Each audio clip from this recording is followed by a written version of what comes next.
I never thought the day would come when my own daughter, my Julia, would come into fortune, only to throw me away like I was nothing. But there I was, rain drenching my cardigan, mascara streaking down the tired lines of my face, blinded by the floodlights of her brand new mansion. It wasn't the storm that broke me. It was her voice. "You'll never see a dime of my money, you old witch." Then came the thud, the suitcase hitting the concrete. My suitcase.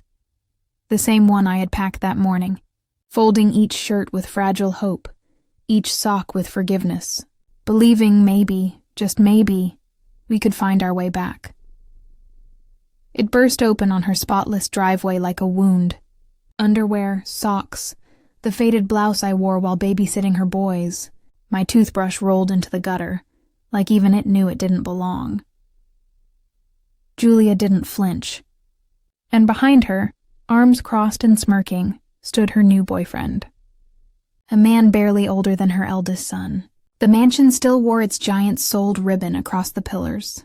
She hadn't even removed the sign. I didn't scream. I didn't beg. I just stood there, the rain plastering my gray hair flat to my scalp. Thank God her boys weren't home. They didn't have to see their grandmother discarded like a ragged mop. "You're a leech," Julia shouted from the doorway. "I worked hard for this. You don't get to mooch off me just because you're old." Worked hard. My jaw tightened. I paid her rent for 4 years. I raised her children while she drifted from job to job. I gave up my retirement so she could start over again and again. But I said nothing. Not yet. I refused to give her the satisfaction of seeing me break. I picked up my scattered socks one by one, hands trembling, not from weakness, but from cold.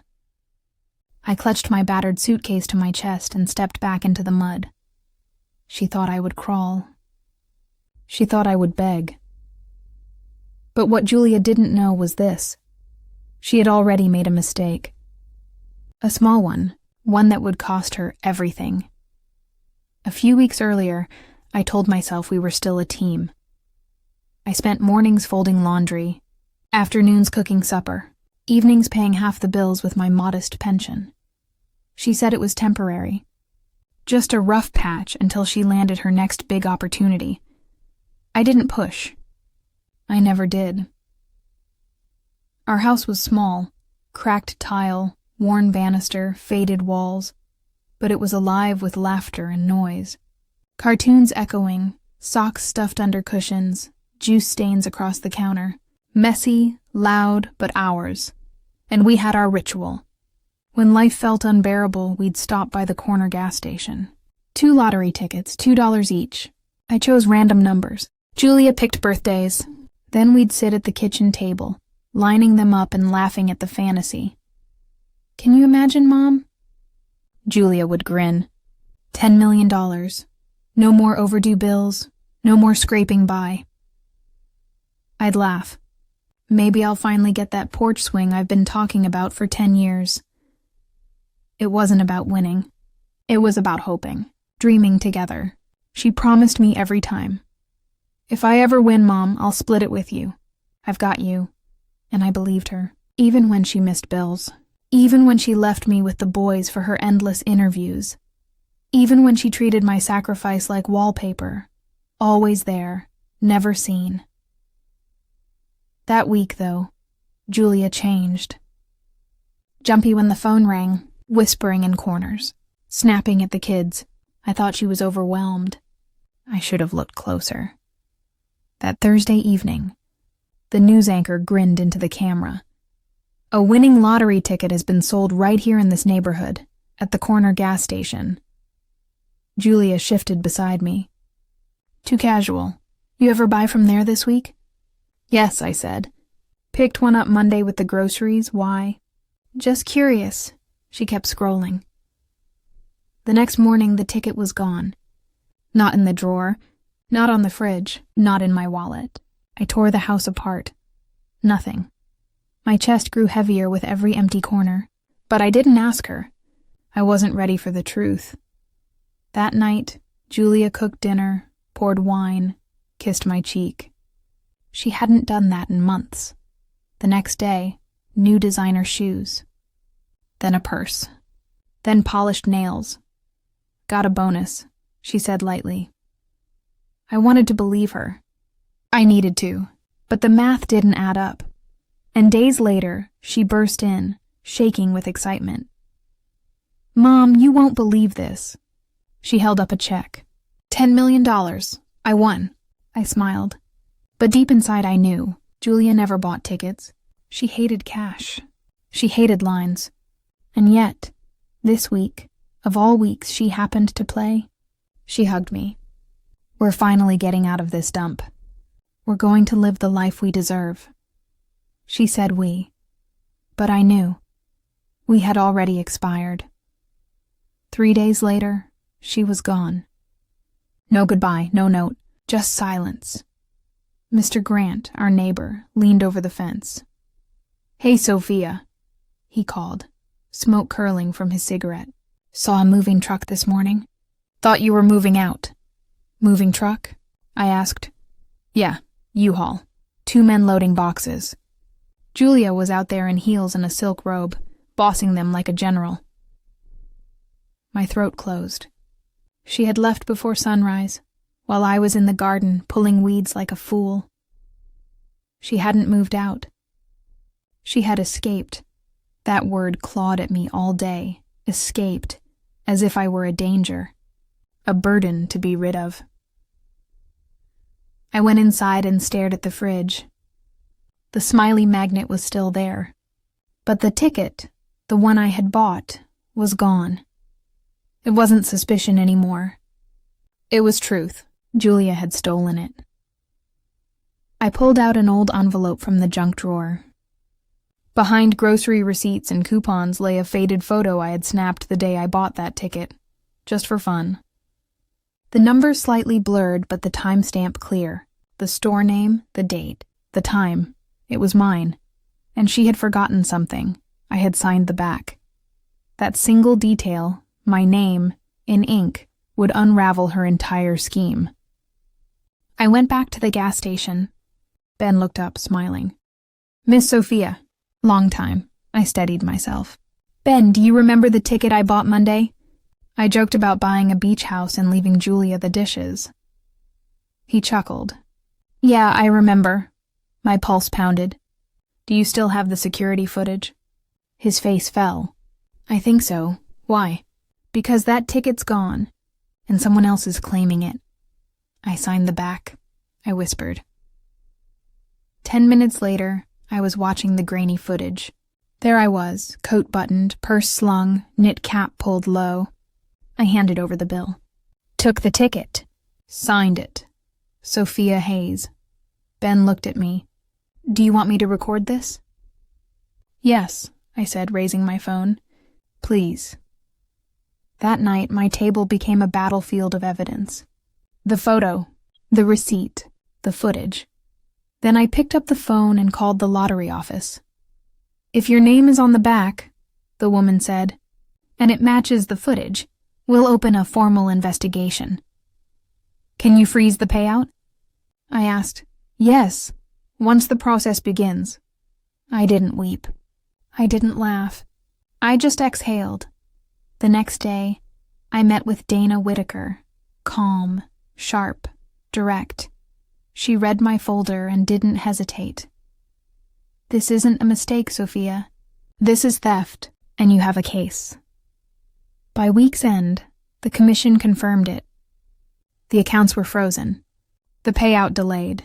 Meanwhile, Julia posted endlessly. Poolside brunches, rooftop cocktails, captions dripping with spite.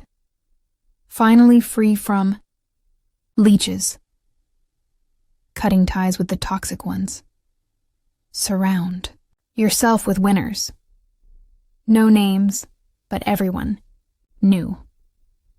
The comments cheered her on. We always knew you'd... Guys, good riddance. I read each one, not because I cared, but because I knew she was rewriting the story. But I stayed silent. Silence was no longer surrender. Silence had become my weapon. I took screenshots, printed them, handed them to Dana. "She's making herself the face of this theft," Dana said. "That helps us. Arrogance always does." 2 days after the funds froze, Julia's feed went dark. No selfies, no handbags, no laughter, just silence. I imagined her confusion, the panic, the frantic calls, the realization. But I didn't smile. This wasn't revenge. This was dignity. The commission scheduled a small press conference. The night before, I remembered Julia as a child. Then I remembered the woman she had become. That morning, I stood before a microphone. "My name is Sophia Hayes. I bought that ticket. I signed it. I am the rightful winner." For the first time in years, the world listened.